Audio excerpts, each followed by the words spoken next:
Halo teman-teman, ketemu lagi di Bongkar Bro. Balik lagi sama saya Denny.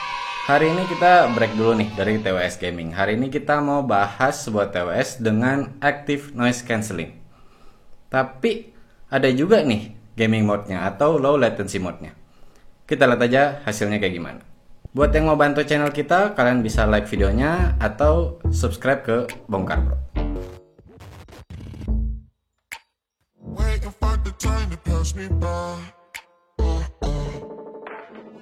Saat kalian beli dengan harga 829.000, bakal dapat apa aja nih? Udah lengkap banget sih, kalian udah pasti dapat TWS-nya beserta case-nya. Dan juga dapat satu kabel USB-A ke USB-C untuk ngecharge. Untuk eartips-nya, kalian dapat 5 pasang tambahan eartips. Wow, banyak banget ya. Dan yang pasti manual book-nya. Kalau kita lihat bahannya sih, dia kokoh ya, dia kerasa ini hard plastik. Dan begitu juga beserta si earbuds-nya, dia hard plastik juga. Di case-nya di depannya ada lambang Halo dan tulisannya nih Halo, di belakangnya ada colokan USB-C untuk di-charge dan di depan ada satu lampu indikator.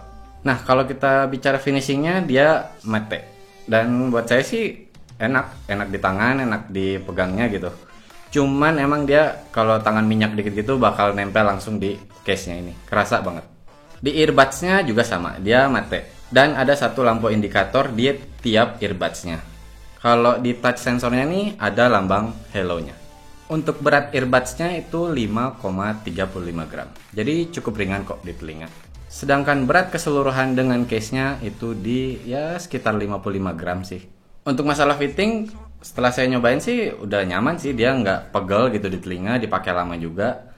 Dan pilihan eartips-nya banyak. Jadi kalian bisa tuh dengan benar memilih eartips-nya biar pas di telinga kalian. Untuk water resistance-nya dia sudah IPX5. Jadi kalau kayak hujan kecil atau keringat dia udah nggak apa-apa.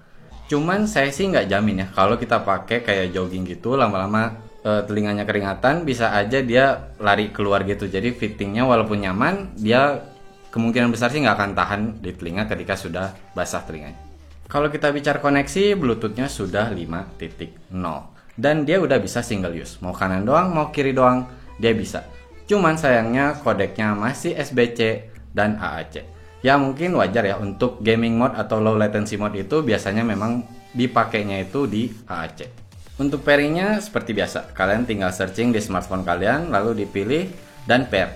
Cuman bedanya dia nggak usah dikeluarin dulu nih si earbuds-nya. Cukup dibuka aja si case-nya ini, dia udah bisa connect ke smartphone kalian. Oh ya, udah ada fitur in-ear sensor juga. Jadi ketika kalian pakai, kalian cabut salah satunya, dia akan auto pause. Dan ketika kalian pasang lagi ke telinga kalian, dia akan auto play.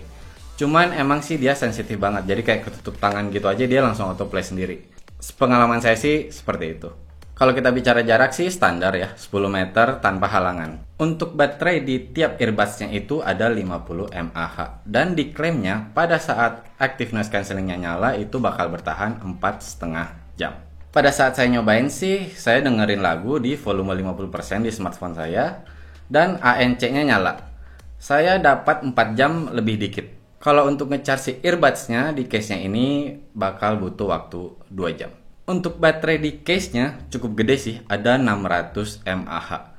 Jadi seharusnya sih bisa ngecharge si earbuds-nya ini sampai 5 atau bahkan 6 kali. Kalau untuk ngecharge case-nya ini dengan USB-C-nya, dia butuh waktu sekitar 3 jam. Tapi kalau kalian nggak mau pakai si port USB-C-nya ini, Halo T16 ini juga udah support wireless key charging. Fitur tambahan dari Halo T16 ini adanya aplikasi yang dinamakan Halo. Dia satu aplikasi sih dengan smartwatch-nya. Kalau kalian mau download, gampangnya sih kalian bisa scan QR-nya yang ada di manual atau di box-nya. Kalau kesan pertamanya sih terhadap aplikasinya ini saya sih kurang nyaman ya. Pertama dia harus login dan dia sampai minta nomor handphone kita. Kalau saya sih akhirnya saya loginnya pakai Twitter aja. Dan juga dia minta location di smartphone kita itu harus nyala. Mungkin ya karena memang dia ada fitur Find Earphones-nya. Jadi di mana terakhir si TWS ini, si Halo T16 ini terdeteksi, akan tertulis alamatnya di aplikasinya. Selain Find Earphones, ada beberapa hal di aplikasinya ini. Yang pertama, kalian bisa lihat baterai dari per earbuds-nya si Halo T16 ini dan juga baterai di case-nya. Bisa juga buat kalian mengganti nama si Hello T16 ini. Jadi biar lebih make sure bahwa ini yang punya kalian gitu. Dan yang penting di aplikasinya ini, kalian bisa mengganti setting dari Active Noise Cancellation-nya. Yang pertama ada itu ANC on-nya untuk kalian nyalakan, ada juga ANC off atau yang dibilangnya sih di sini ambient mode, tertulisnya seperti itu di aplikasinya. Dan ada juga ANC-nya yang untuk outdoor dan transparent. Tapi sebelum kita lihat ANC-nya, saya mau bahas dulu sistem kontrolnya nih. Karena salah satu fiturnya juga kalian bisa ganti settingan untuk satu kali tap-nya di earbuds kanan ataupun kiri untuk si Hello T16 ini. Dan itu bisa dilakukan di aplikasinya. Tapi ingat ya, hanya yang satu kali tap doang. Kalau kalian nggak pakai aplikasinya nih, si touch controlnya ini bisa dibilang standarnya seperti ini. Satu kali tap, yang kanan maupun yang kiri itu untuk play atau pause. Dan juga menerima panggilan. Kalau kalian tahan selama 1,5 detik, itu untuk menolak panggilan atau mengaktifkan voice assistant. 2 kali tap yang kanan untuk next track atau hold panggilan. 2 kali yang kiri itu untuk mengganti setting di ANC-nya. Bisa dibilang untuk mengaktifkan atau mematikan atau mengganti ke outdoor. Cuman untuk transparent kalian harus masuk ke aplikasinya. Yang terakhir, tap 3 kali yang di kanan untuk mengaktifkan low latency mode. Dia akan bunyi di earbuds-nya, akan ada tanda bahwa nyala atau matinya. Tapi seperti yang saya bilang tadi ya, kalian bisa mengganti setting untuk yang satu kali tap-nya. Nah, kalau yang kanan, tadinya kan dia play dan pause. Kalian bisa ganti ke next track, sama kayak tap 2 kali nih. Dan juga untuk menaikkan volume. Dan untuk yang sebelah kiri, satu kali tap-nya ini kalian bisa ganti dari play dan pause. Kalian bisa ganti untuk menurunkan volume atau previous track. Sesuai pengalaman saya sih, touch sensornya ya cukup sensitif ya. Dia gampang ditekan gitu, apalagi pada saat saya pegang begini aja tuh ketekan tuh bisa gitu, ketap dia secara nggak sengaja. Cuman lucunya kan gini, dia harus mengorbankan salah satu. Kalau play dan pause akhirnya saya ganti di one tap-nya, karena tinggal dibuka nih si earbuds-nya, dilepasin dari telinga, dia langsung pause, dipasang lagi dia play. Jadi saya nggak butuh play dan pause. Saya settingnya itu di volume up sama volume down. Jadi saya bisa naikin dan turunin volume. Cuman intinya saya tetap nggak bisa previous track. Untuk next track dia udah 2 kali tap. Sedangkan previous track dia harus mengorbankan si volume down-nya. Jadi kalian nggak bisa nurunin volume atau nggak bisa kembali ke lagu yang sebelumnya. Sekarang kita bahas active noise cancellingnya. Yang pertama, pada saat noise cancellingnya itu off. Dan di aplikasinya sih ditulisnya ambient sound. Itu sih bukan dalam arti menangkap suara sekitar juga ya, itu transparent. Dan kalau kita bicara masalah passive noise cancellationnya, passive noise isolationnya ini menurut saya dia kurang baik. Masih kedengaran suara di sekitar kita. Kalau kita bicara transparent, di mana kalian bisa dengar suara sekitar kalian dan ditangkap oleh mikrofonnya dan terdengar di telinga kalian, menurut saya sih udah bekerja sangat baik ya. Dia bisa nangkap dengan bagus, walaupun memang terdengarnya masih agak robotik. Tapi tetap clear kok, tetap jelas di telinganya. Untuk active noise cancellation-nya sih, jujur saya agak kecewa. Ya, saya memang belum terlalu berpengalaman menggunakan TWS dengan fitur ANC. Yang udah saya cobain tuh Aoki EPN5, itu udah di review oleh Bro Busem, kalian bisa lihat reviewnya. Dan juga AirPods Pro. Ya kelewatan ya kalau kita bandingkan langsung ke AirPods Pro. Kita bandingkan aja dengan Aoki yang harganya bisa dibilang mirip. Kalau kita mau langsung tarik kesimpulan sih, sebenarnya masalah ANC, Aoki EPN5 itu masih lebih bagus. Justru buat saya jauh lebih bagus. Intinya gini, ANC-nya dia bekerja, tapi tidak maksimal. Dalam arti kalau memang kayak masih suara kipas, saya nyobain di komputer saya, komputer desktop, kipasnya itu masih ketutup kok, masih enak. Tapi ketika saya ke jalan, saya nyobain, masih dia nggak bisa nutup. Jejak langkah kaki saya itu masih, jejak langkah ya, pokoknya langkah kaki saya itu masih kedengaran dengan ya cukup ada gitu. Masih saya notice bahwa suara langkah saya itu masuk. Dan juga apalagi suara mobil, motor yang lewat itu masih masuk juga. Satu lagi fitur yang menyangkut ANC-nya ini ada outdoor. Ini sih kayaknya dibikin memang untuk di luar gitu, di luar ruangan. Walaupun memang sih mereka menekankan ini lebih ke menangkap angin ketika kita kayak lagi bersepeda gitu. Saya nyobain sambil naik motor.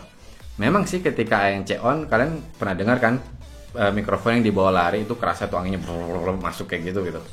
Memang pada saat saya nyalakan ke outdoor itu berkurang. Saya nggak bilang hilang sama sekali, tapi berkurang, dan itu membantu sih. Walaupun kalau kita bicara noise cancellingnya untuk outdoor, justru menurut saya masih lebih bagus ANC on yang standarnya untuk menahan suara dari luarnya. Tapi memang pada saat ANC-nya sedang nyala, itu nggak ada pengaruh di telinganya tuh pegel atau ada suara yang mengganggu gitu. Mau dipakai agak beberapa lama juga, menurut saya sih nggak ada. Dia masih cukup nyaman. Terutama pada saat kita sambil dengerin lagu. Untuk mikrofonnya, langsung aja kita cobain. Cek, cek, 1, 2, 3. Cek, cek, 1, 2, 3. Nah, kalau yang sekarang kita nyobain rekam suara dari TWS ini ke smartphone saya dengan menggunakan speaker di backgroundnya ini suara jalanan yang ya ribut lah gitu. Apakah masih masuk suara saya, masih kedengaran dengan enak? Kalian bisa langsung nentuin sendiri. Selain ada active noise cancellingnya, Hello T16 ini juga punya low latency mode atau bisa dibilang juga gaming mode. Saya nyobain low latency mode-nya ini pada saat nonton YouTube tuh sebenarnya udah hampir nggak ada masalah ya, tapi memang pada saat saya nyalain itu lebih nyaman lagi, lebih enak lagi. By the way, saya langsung ke aplikasi YouTube-nya ya, saya nyobainnya. Nah, kalau untuk gaming, terutama gaming online, kayak gimana? Kita lihat aja.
Nah, kalau menurut saya low latency mode-nya standar sih ya, kalau kita bicara masalah untuk gaming nih.